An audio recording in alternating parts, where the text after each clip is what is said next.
It's Kate the Great, Kate the Conqueror, doing whatever to get through obstacles. She got a pocket full of love, some faith in a hug, and a little bit more than an ounce of dope. Kate the Great, Kate the Conqueror, doing whatever to get through obstacles. She got a pocket full of love. Hello, it is Kate. I am here today to give you all a little talk about my day and also to be that motivation. I feel like in my two last videos I was at a low state, but here I am back at the greatness of Kate. And as you all know, I like to be vulnerable on this YouTube channel, so sometimes you are going to get me at my lowest state, but that's part of being a part of this family.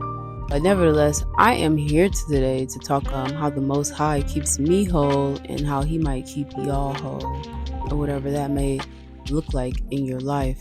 Identifying wholeness, basically, compared to eating a meal, and when you're done eating that meal, you either feel whole or you feel full. And once you're done eating that meal, you got that fulfillment statement of what your body needs from food. And so that's how I feel about the Most High, if I'm going to compare it to anything, because my life may look crooked, things may look crazy and all out of the ordinary, but at the end of the day, He keeps me whole, and especially with relying on faith, because without Him, I wouldn't be here today speaking to you all. In order to truly feel whole by the Most High, we have to acknowledge faith and understand how unwavering faith and being aligned with faith will sincerely get you there.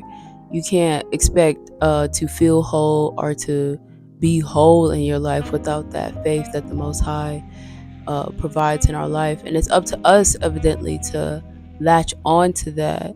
And that's just something I'm really learning in this season, is to constantly have unwavering faith, because without that, then we're unwavering in this world. We're unwavering in our flesh. We're unwavering in things that potentially don't matter. What's a really, really important word of what I'm speaking about within keeping you and keeping you whole in the midst of all this is the word keep. The Most High doesn't have to keep us. He could have let us alone. He's been there with us from the beginning of the time, and I just think about that so much. And that's probably one of my things that I'm always thankful for, is how the Most High kept me, and He keeps on keeping me. And He didn't have to from the beginning of the time when I was in the world doing unlawful things that I had no business doing, and He just constantly keeping me. And that's so powerful. And for you to even see this video, that means that He is keeping you. There's no doubtfulness within it, because he keeps us, and He constantly keeps keeping us. This conversation is so deep. I gotta pull out some precepts coming from Genesis 28 verse 15, and it reads as follows: And behold, I am with thee, and will keep thee in all places whither thou goest, and will bring thee again unto this land, for I will not leave thee until I have done that which I have spoken to thee of. So this is the Most High appearing to Jacob in a dream, and He's telling him, I will keep you, and I will continue to be with you in the midst of all things. You know what I'm saying? So it's just so important that we cannot think that the Most High has forsaken us.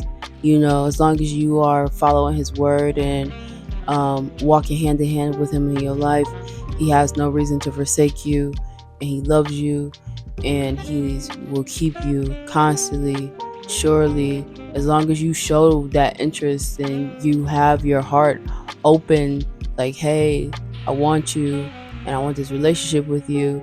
He has no reason to forsake you nor leave you. Honestly, 2 years ago, I wouldn't have been here in this position speaking to you all about how whole the Most High has been keeping me, and I feel like sometimes we could reach broken stages in our life, and we feel like we are broken, but at the end of the day, the Most High has this love, forgiveness, iniquity, and power to make us whole at the end of the day. Today was like bittersweet. You know, it had its beautiful moments and it had its like bitter moments for sure. But at the end of the day, I just like start saying my affirmations of gratefulness anytime things go wrong, and that's just like how the Most High was able to keep me whole despite my situation and the muddy parts of my day. At the end of the day, our wholeness can't be found in temporary desires. It can't be found in fleshly things. The Most High is everlasting, and He completes us. So if you're looking for that wholeness, turn within the Most High, turn within yourself, and see where are you constantly running into your temporariness when your day is off. You may be having a crazy day, and you feel like, dang, life has really torn me down today, and you may be running to social media for a quick scroll to make you feel whole, quote unquote, or you may be drinking or smoking or partaking in temporary desires to fill up your dopamine, but in reality, to ever feel that good wholeness and to be kept truly and sincerely, you gotta turn to the Most High, whether that's in prayer or just reading to His Word. And so we just really gotta not fall into these fleshly things of this world, because this world is only here for such a short amount of time, but that relationship with the Most High is everlasting. So let us not be, He doesn't forsake us, so let's not forsake Him, And I just really appreciate y'all for tuning in. I appreciate y'all for just always being an ear or eyeballs to see me and seeing what kind of content I'm dropping here. But I hope you guys are staying whole in the spirit and mentally and physically, despite however the world or how life may try to tumble us around, and just love on one another. And all praises to the Most High. Love y'all so much. Peace. It's Kate the Great, Kate the Conqueror, doing whatever to get through obstacles. She got a pocket full of love, some faith in a hug, and a little bit more than an ounce of dope. Kate the Great, Kate the Conqueror.